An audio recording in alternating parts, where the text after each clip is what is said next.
हे what's up guys, welcome back once again. So दोस्तों, आज की कहानी जो एक्सप्लेन करने जा रहे हैं उसका नाम है केव। कहानी शुरू होती है नाइजीरिया के एक छोटे से पोर्ट पर, जहां पर हम 3 लोगों को देखते हैं। इनका नाम है जोश, कार्ल और उसकी गर्लफ्रेंड विक्टोरिया। ये तीनों एक ऐसी जगह पर जा रहे हैं जिसके पीछे न जाने क्या क्या कहानियां बनी है, लेकिन आज तक किसी को सच पता नहीं चल पाया।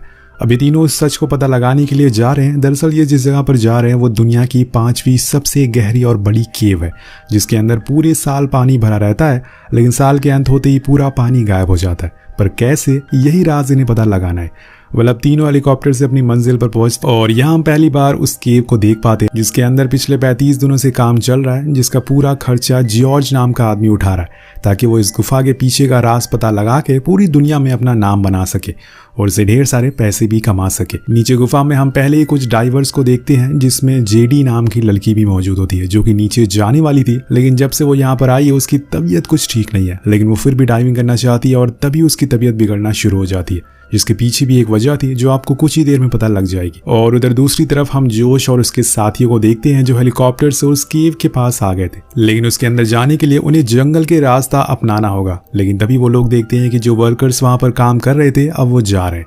इसके बाद हम कार्ल और फ्रैंक को बात करते हुए देखते हैं, जो असल में इस पूरी कैंपेन को लीड कर रहा है। वो इस सभी लोगों को आगे जाने का रास्ता दिखा रहा है। उसी दौरान वहां पे विक्टोरिया भी आ जाती है, तो उसका कलीग उसे कंप्यूटर में पूरे कैंपेन का मैप दिखाता है, जिसमें उस पूरी केव का रास्ता बना हुआ था, ताकि अगर वो मुसीबत में नीचे फंस गए तो इसी की मदद से बाहर आ सकेंगे।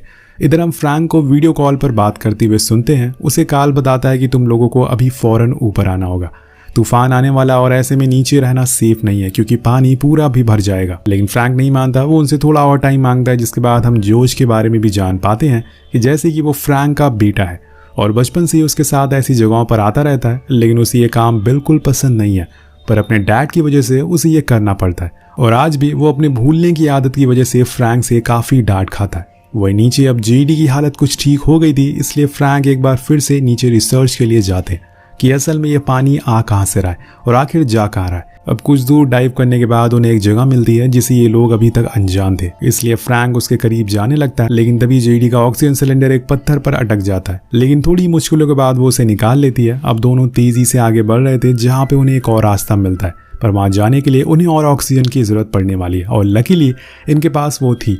तो दोनों अपना सिलेंडर चेंज कर लेते हैं और फिर उस रास्ते की ओर आगे बढ़ते हैं। लेकिन तभी फ्रैंक देखता है कि जेडी की ऑक्सीजन पाइप में लीकेज हो रही है, पर जब तक वो उसे ये बात बताता तब तक वो पाइप ही बीच से अलग हो जाती है और इसके मास्क में पानी भरना शुरू हो जाता है। और इसीलिए फ्रैंक फौरन अपना ऑक्सीजन उसके मुंह में लगा देता है, ताकि वो सही से सांस ले सके। लेकिन ऐसे ज्यादा देर तक चल नहीं पाएगा, किसी को तो ऊपर जाना ही होगा या फिर उन्हें ऊपर से मदद मांगनी होगी। जब तक हेल्प आएगी ऑक्सीजन खत्म हो सकती है, इसलिए फ्रैंक उसे खुद की ऑक्सीजन से सांस लेने को कहता है। लेकिन अब जेडी को पता चल चुका था कि उसकी मौत नजदीक है, इसलिए वो फ्रैंक से दूर होती जा रही थी, क्योंकि वो नहीं चाहती कि उसकी वजह से उनके लीडर की जान चली जाए, और इसीलिए उसने खुद की कुर्बानी को चुना। वहीं ऊपर सभी लोग जेडी को ऐसे मरते हुए देखकर दंग रह जाते, लेकिन वो कुछ कर नहीं सकते और उदास हो जाते हैं। उन्होंने कभी नहीं सोचा था कि ऐसा कुछ हो जाएगा। पर जोश इस हादसे के बाद सदमे में चला गया था। उसे यकीन ही नहीं हो रहा था कि जेडी मर चुकी है। उसे लगता है कि ये जो कुछ भी हो रहा है उसके डैड की वजह से हो रहा है, क्योंकि उन्होंने हमेशा से ही बस अपने काम को आगे रखा है, और यही वजह है कि उन्होंने अपने परिवार तक को छोड़ दिया है। और तभी हम देखते हैं कि फ्रैंक जेडी की लाश लेकर ऊपर आता और वहां मौजूद जॉनसन नाम का आदमी जो उससे कहता है कि जितना फ्रैंक ने कोशिश की जेडी को बचाने की, उतना कोई नहीं कर सकता, लेकिन तुम्हें यह बात कभी समझ नहीं आएगी क्योंकि तुम हमारे काम की अहमियत को नहीं जानते। पर वहां फ्रैंक के चेहरे से हमें साफ पता चल रहा था कि उसे इस बात का कितना बुरा लग रहा है कि उसकी दोस्त उसे छोड़कर चली गई। दूसरी तरफ हम देखते हैं कि एक तूफान अब तेजी से इनकी ओर बढ़ रहा है, जिसकी सूचना ऊपर वाले लोग इन सभी को देते हैं। जिसके बाद फ्रैंक अपनी पूरी टीम से कहता है कि हमें जल्दी से यहाँ से निकलना होगा, मैं अब किसी और की जान जोखिम में नहीं डाल सकता। इसलिए वो अपने बेटे और लूप नाम के आदमी को कहता है कि तुम लोग पहले ऊपर जाकर सभी को इन्फॉर्म कर दो कि हम आ रहे हैं, जितना हो सके नीचे रोप्स फेंक दें, क्योंकि हम यहाँ काफी लोग हैं। और जिस गहराई पर ये लोग मौजूद थे वहां से ऊपर जाने में तकरीबन 10 से 15 मिनट लगते हैं, क्योंकि ये अभी भी अप्रॉक्स 700 फीट नीचे थे। तो जोश ऊपर जाने लगता है, लेकिन तभी हम देखते हैं कि वो तूफान अब और तेज हो गया है और अपने साथ बारिश भी लाया, जिसकी वजह से केव में पानी भरना शुरू हो जाता है और उसी के कारण से जोश से ऊपर वालों का संपर्क नहीं हो पाता और उनके लिए नीचे ज्यादा रस्सियां वो नहीं फेंक पाते। और तभी एक झटके में कई गैलन पानी नीचे आता है, जिसमें लूप और जोश दोनों बहने लगते हैं। उनके पास मौका था कि वो बच के निकल जाए, लेकिन जोश नहीं चाहता कि वो अपने पिता को ऐसी हालत में छोड़कर यहाँ से जाए, इसलिए वो दोबारा नीचे जाने का फैसला करता है। वहीं दूसरी तरफ फ्रैंक को पता चल जाता है कि अब ऊपर बारिश तेज हो गई है, क्योंकि वहां उनके चारों ओर से पानी रिसना शुरू हो गया था। इसलिए वो सभी से कहता है कि अब हमें यहाँ से जल्दी निकलना होगा। अब उसे लग रहा था कि जोश उसे छोड़कर चला गया होगा, तो वो ऊपर जाने वाले रास्ते पर जाता है, लेकिन वहां कोई रस्सी नहीं थी। ऊपर वालों ने तो रस्सी फेंकी नहीं थी, वो तो कब का यहाँ से चले गए। तभी वहां जोश और लूप आते हैं, जिन्हें देखकर फ्रैंक बहुत चिल्लाता और उनसे कहता है कि तुम्हें ऊपर चले जाना चाहिए, तुम वापस क्यों आए। पर जोश मना करता और फिर उसके पास जो रस्सी थी उसे एक पत्थर से बांध कर नीचे फेंक देता है ताकि वो लोग ऊपर आ सके। लेकिन वो पत्थर किसी भी समय खिसक सकता है, पर उन्हें ये करना ही होगा। इसलिए फ्रैंक सबसे पहले विक्टोरिया को ऊपर भेजता है, तो ऊपर जाने लगती है। लेकिन यहाँ वही होता है जिस बात का हमें डर था। जैसे ही विक्टोरिया थोड़ी ऊपर जाती है, उसी समय वो पत्थर खिसकना शुरू हो जाता है। तो लूप उसे पकड़ता है, लेकिन ज्यादा देर तक संभाल नहीं पाता, जिसकी वजह से विक्टोरिया और जोश दोनों नीचे गिर जाते हैं और लूप अभी भी ऊपर ही था। पर कुछ ही देर बाद वो पत्थर नीचे गिरता है, जिसके साथ ही लूप भी आ जाता है और पत्थर में फंस जाता है। वो लोग उसे बचाने की बहुत कोशिश करते हैं, लेकिन वो नीचे ही फंसा रह जाता है और इसी कारण उसकी भी मौत हो जाती है, जिससे कि जोश को बहुत बुरा लगता है, क्योंकि उसके कहने पर ही वो नीचे आया था। वेल, अब वो फिर से उसी जगह पर चले जाते हैं जहां पर ये काम कर रहे थे।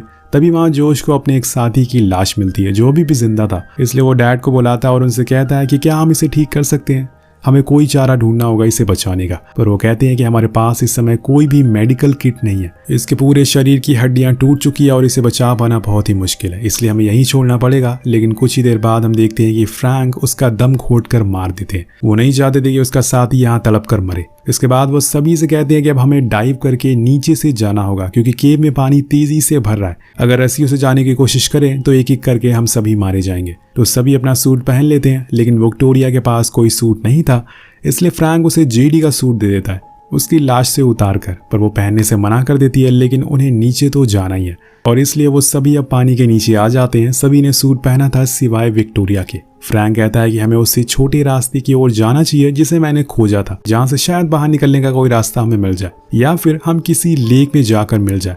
तो सभी अब आगे बढ़ते हैं और कुछ ही देर बाद वहां पहुंच जाते हैं। लेकिन तभी फ्रैंक देखता है कि विक्टोरिया उनके पीछे नहीं है, इसलिए वो उसे देखने के लिए जाता है और वो असल में वहीं फंस गई थी जहां पे जेडी फंसी थी। लेकिन उसने खुद को आजाद कर लिया था और कुछ ही देर बाद वो अपनी टीम के साथ मौजूद होती है और तब सबके अंदर जान में जान आती है, वरना उन्हें तो लगने लगा था कि उन्होंने विक्टोरिया को भी खो दिया। अब उस छोटे से रास्ते से बारी बारी सभी निकलते हैं और एक सरफेस पे जाकर इकट्ठा हो जाते हैं जहां पर पानी कम था। लेकिन यहाँ जैसे ही विक्टोरिया ऊपर आती है वो हाइपोथर्मिया का शिकार हो जाती है, क्योंकि उसने डाइविंग सूट नहीं पहना था। अब सभी फौरन उसे फॉइल पेपर में लपेटते हैं ताकि उसे थोड़ी गर्मी मिल सके, लेकिन इसमें समय लगेगा और तब तक उन्हें यहाँ रुकना पड़ेगा। तो जोश कहता है कि क्यों ना हम यहीं पर रुकें, किसी रेस्क्यू का वेट करें। लेकिन जेसन कहता है कि यह मुमकिन ही नहीं है, क्योंकि इतने अंदर कोई नहीं आएगा, इसलिए बेहतर है कि हम खुद की जान बचाएं और आगे बढ़ते रहें। अब सभी फिर से आगे बढ़ते रहते हैं, लेकिन एक समय पार कर जेसन जोश से कहता है कि तुम लोग आगे जाओ, मैं यहीं पे थोड़ा आराम करना चाहता हूँ। जोश को लगता है कि शायद उसे सच में आराम करने की जरूरत है, इसलिए उसने ऐसा बोला होगा, इसलिए वो आगे निकल जाता है। लेकिन जब फ्रैंक उसे जेसन के बारे में पूछता है तो वो बताता है कि वो पीछे आराम कर रहा है, कुछ ही देर बाद आ जाएगा। लेकिन फ्रैंक को सच्चाई पता थी। वो बताता है कि उसकी तबीयत पहले से बहुत खराब है, तुम्हें उसे अकेला छोड़ना नहीं चाहिए था। अब इसके बाद सभी पीछे ढूंढने उसे जाते हैं, लेकिन हम देखते हैं कि जेसन ने खुद को एक गुफा के अंदर छुपा लिया था। वो नहीं चाहता था कि उसके चक्कर में उसके दोस्तों को यहाँ पर वेट करना पड़े।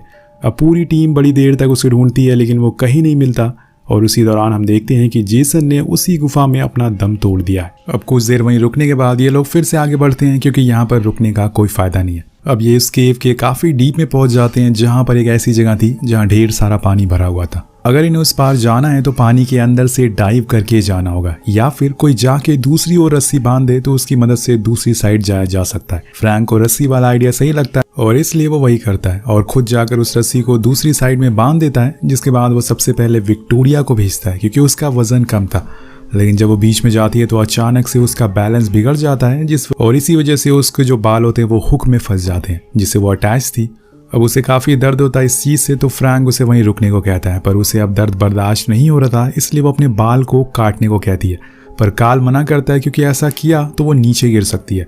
पर उसने फैसला कर लिया था, उसे लग रहा था कि शायद वो खुद को संभाल लेगी, लेकिन ऐसा होता नहीं। जैसे ही वो बाल काटती है वो सीधा नीचे गिर जाती है और पानी झपकते ही गायब हो जाती है। वेल इसे देखकर हमें पहले ही पता चल चुका था कि ये सर्वाइव नहीं कर पाएगी क्योंकि कमज़ोर की यहाँ पर कोई जगह नहीं है।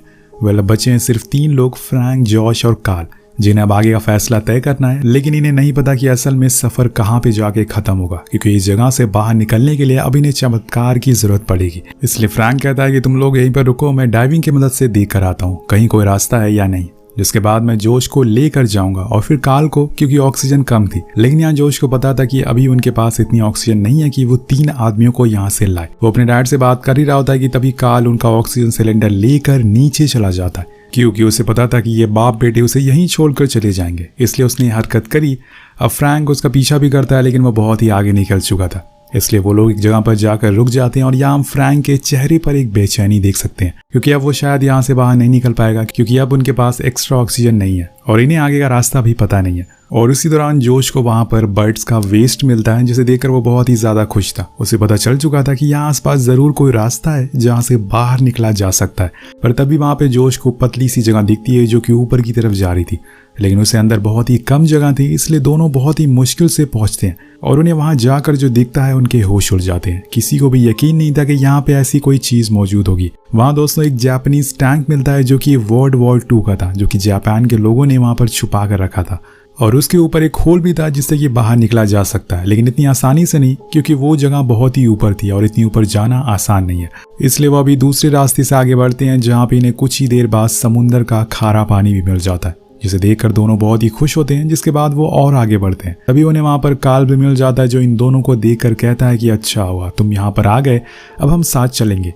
लेकिन फ्रैंक को जवाब नहीं देता और जोश को लेकर वहां से चला जाता है, जिससे कार्ल को बहुत गुस्सा आता है। और इसी दौरान हम देखते हैं कि वहां पर विक्टोरिया की लाश बहकर आ जाती है, जो कि सड़ चुकी थी। अब कुछ समय के बाद जोश पानी से बाहर आकर अपने डैड को बताता है कि मुझे वो जगह मिल गई है जहाँ से पानी बाहर जाता है, चलो हम लोग चलते हैं। वहीं दूर बैठा कार्ल को लगता है कि अब ये लोग उसे लेकर नहीं जाएंगे, इसलिए वो फ्रैंक पर हमला कर देता है, जिससे कि उसकी पीठ पर एक नुकीला पत्थर घुस जाता है और उससे वो वहीं गिर जाता है। लेकिन तभी वहां पर जोश आकर अपने डैड को बचाता है और साथ में कार्ल को भी लड़ने लगता है। वो उसे बहुत बुरी तरह से मारता है, क्योंकि ये सब उसी की वजह से हो रहा था। जिसके बाद वो अपने डैड के पास ही जाता है और उनसे कहता है कि चलो हम बस थोड़ी दूर पर हैं। लेकिन वो कहती हैं कि तुम्हें बस यहाँ से अकेले बाहर जाना होगा, क्योंकि उस पत्थर ने मेरे लंग्स में होल कर दिया है और जिससे कि मैं ज्यादा देर नीचे सांस नहीं ले पाऊंगा। लेकिन जोश उनसे चलने की जिद करता है और तभी वहां पर कार्ल आ जाता है और उसे मारने लगता है, क्योंकि तब तक जोश कहता है कि तुम्हें ऐसा क्यों किया, तुम्हें पता है ना मेरे डैड की वजह से हम सारे लोग यहाँ तक पहुंच पाए, अगर ये नहीं होते तो हम शायद उसी जगह पर मारे जाते। उसकी ये बातें सुनकर कार्ल को भी कुछ महसूस होता है कि शायद उसने ये गलत किया, इसलिए वो बिना ऑक्सीजन सिलेंडर के ही पानी में कूद जाता है। और इधर फ्रैंक दम तोड़ने वाला था, पर जाते जाते वो अपने बेटे से वादा करता है कि वो अपनी माँ और अपने आने वाले परिवार का ख्याल रखे, उनकी तरह एक लापरवाह इंसान ना बने। आखिर में वो उसे कहते हैं कि अगर तुम एक अच्छे बेटे बनना चाहते हो तो मुझे मेरी एक आसान मौत दे दो, मैं इसे तलब कर मरना नहीं चाहता। पर ये जॉश कर नहीं सकता, वो अपने डैड को अपने हाथों से कैसे मार सकता है। उसके हाथ कांपने लगते हैं, लेकिन एक बार फिर वो अपने डैड के आगे हार जाता है और अपने हाथों से ही उन्हें मार देता है। अब कहानी आगे बढ़ती है और यहाँ पर उसके पास कोई वजह नहीं बची थी यहाँ पर रुकने की, इसलिए वो उसी रास्ते से बाहर निकलने लगता है। पर उसके पास बहुत ही कम ऑक्सीजन बची थी, जिससे वो वहां तक पहुंच नहीं सकता और इसी वजह से वो पानी में डूबने लगता है। पर तभी उसे अपने डैड के वादे याद आते हैं जो उन्होंने जाते वक्त किए थे, कि उसे जिंदा रहने का हौसला और एक उम्मीद मिलती है। और इस बार जब वो आंख खोलता है तो उसे थोड़ी ही दूर पर समुंदर की रोशनी दिखाई देती है, जिसके पीछे जाते हुए वो समुंदर के किनारे पहुंच जाता है, जहाँ पर कुछ लोग उसे मिलते हैं और बचा लेते हैं और कुछ इस तरह से उसकी जान बच जाती है। और इसी के साथ ये कहानी यहीं खत्म हो जाती है। वेल आपको ये कहानी कैसी लगी नीचे कमेंट करके जरूर बताएगा। मिलता है आपसे अगली वीडियो में। Thank you so much watching, peace out.